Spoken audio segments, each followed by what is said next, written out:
Todo mundo sabe que essa questão de Flávio Dino é uma questão que... não digo que ela é certeza que vai dar caca, mas é uma questão que envolve uma briga longa e duradoura. Já foi percebido por todo mundo que o STF, né, especialmente Alexandre de Moraes e o Gilmar, já entraram na briga pelo Dino. Aliás, verdade precisa ser dita, ontem à noite houve um jantar entre Alexandre de Moraes e o Pacheco. E isso é tudo muito louco, né? A gente vive num país em que vai ter a semana que vem a sabatina do indicado do PT, e aí um dos ministros do Supremo, que todo mundo sabe que faz um uso de suas prerrogativas e superpoderes, ele foi a campo, agora fazer campanha com o presidente do Senado. Ou seja, invasão das prerrogativas dos poderes, confusão, tá tudo lá, tá tudo lá. E foi justamente o Gilmar e o Alexandre, que estão se tornando esses nomes, foram justamente esses dois que lideraram aquela briga que houve por conta daquele projeto que estava passando no Senado. Tá? Que passou no Senado, no caso. Tá? Porém, tá? Ainda que eles venham fazer essa pressão no Pacheco, há coisas acontecendo. Não será tão fácil assim o jogo, e a gente já percebeu. Uma coisa que foi animadora, e aqui eis o drama, tá? Eis o drama de ser uma pessoa intelectualmente honesta, tá? Eu vi um tweet de um sujeito intelectualmente desonesto, um merdinha lá, o tal do Nicolas, falando que ia pressionar e não ia deixar barato os senadores evangélicos que votassem favoravelmente ao Dino. Ele se colocou numa posição, uma posição destacada deles. Por exemplo, a Damares. Damares, você vai votar como? Se votar a favor, não vou perdoar, vou fazer todo mundo saber. Quando existe este tipo de debate, esse tipo de discussão, como o Nicolas com ela, tá? Isso mostra que não existe uma posição fixa que foi tomada ainda sobre a situação. Ainda que haja uma predisposição por parte dos senadores em apoiar o Flávio Dino. Estou falando inclusive os senadores bolsonaristas. A predisposição é sempre para isso, porque quem tem copo tem medo. Tá?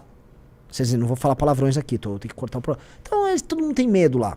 E o Nicolas fica numa posição que não é ele que vai decidir se vai ou não. Então ele pode ficar numa posição de franco atirador ali, tá? Mas é bom que esteja. E eu aqui, em nome da honestidade intelectual, coisa que essa gente não tem, porque eu faço análise aqui e não mentira, e não só propagandinha barata como essa gente faz, eu falo, é útil, é bom que ele faça isso. É bom que ele faça isso, que é bom que haja o desgaste. É bom que haja dificuldade para aprovação. Até porque, pelo que a gente já está percebendo, o Pacheco quer que role esse desgaste. O Pacheco, quando foi apresentado para ele os nomes do Gonê e do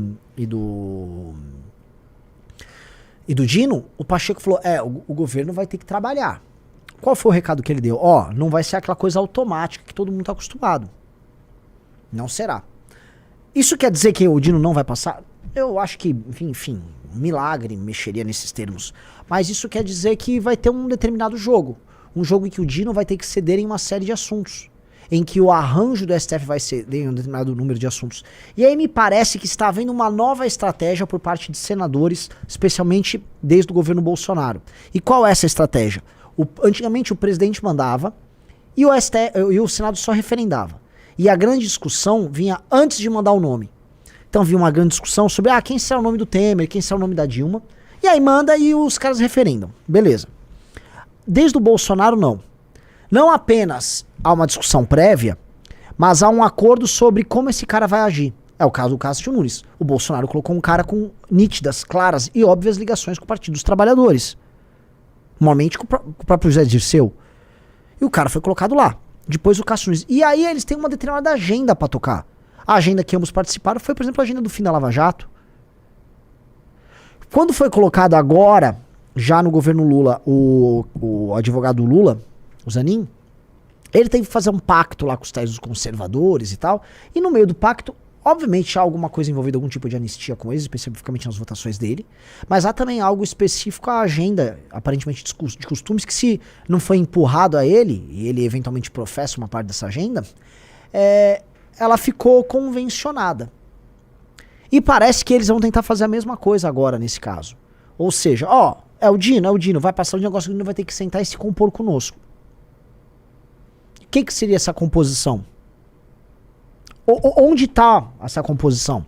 Tá? Porque se ele for obrigado se for uma sabatina muito dura, diferente do Zanin, o Dino topa a briga. Então você tem que ter uma votação que seja complicada. Uma votação dura. Uma votação apertada para ali. E aí eu vejo o que pode estar acontecendo. O Dino, no caso, ele endossaria uma série de acordos políticos que dizem que vêm sendo tratados sobre o fim dessas invasões nas prerrogativas do legislativo, o fim de uma das coisas que mais irritam os parlamentares, que é, antes de uma votação importante, receber ligação de ministro do Supremo. Vocês sabem que isso acontece, né? Não é só com a Globo News. Deputados e senadores recebem ligações recorrentes de ministro do Supremo em temas que são interessantes para eles, o que é uma loucura. Como é que o ministro do Supremo vai fazer lobby em cima de um tema que ele considera importante para ele, mas que é matéria do legislativo? Isso é loucura.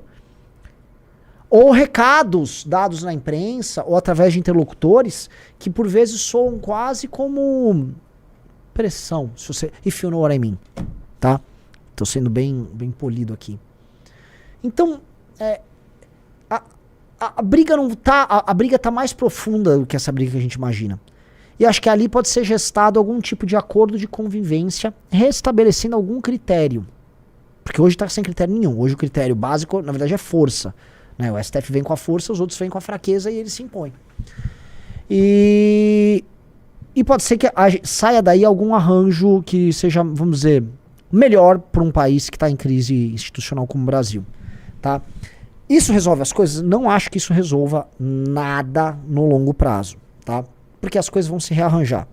Mas tem algumas coisas que para mim elas estão óbvias. Primeira coisa, a submissão da oposição a esse arranjo. Porque como a oposição está na mão desses caras, qualquer acordo que venha a premiar com algum tipo de sobrevivência política membros da oposição, a oposição acarreta. E é isso que quer o Valdemar. O Valdemar quer estabilidade para trabalhar.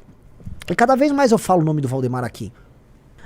O Valdemar, ele quer estabilidade com os nomes dele para poder investir e fazer grandes nomes nas eleições de 26, eleger um monte de gente. E é isso.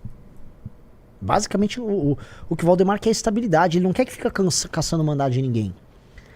Então ele quer, basicamente, adestrar essa oposição. E eu acho muito engraçado que fica aqueles monarca, aquela gente horrenda, falando em, como é que é, em oposição à direita permitida. Gente do céu, eles são a direita permitida?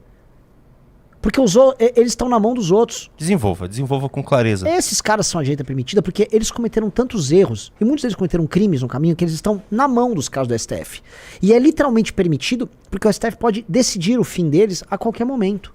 E eles são obrigados a ceder em temas fundamentais. E todas as vezes que o Bolsonaro pede pra ceder, cancela essa manifestação, não entre nesse tema. Aí eles cedem. E estão sempre à procura desse grande acordo que o salve, inclusive salve a pele do próprio Bolsonaro.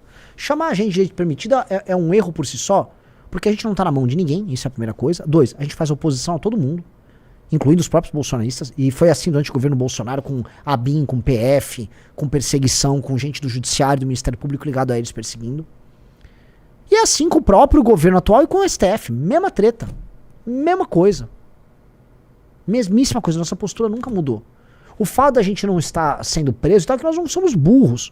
Nós não incorremos em burrice. Nós não damos declarações estúpidas ou atiramos em policiais federais, como foi o Roberto Jefferson.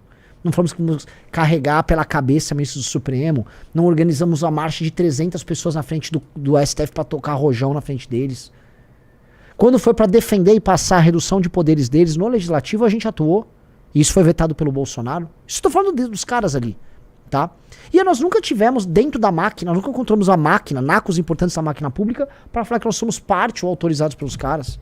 Nós ainda vamos ocupar esses espaços e as pessoas vão poder fazer o julgamento sobre ser ou não ser submisso a sistema quando nós podemos operar a máquina. Quando nós pudermos operar a máquina. Tá? Esse momento ainda não chegou, mas esse momento vai chegar.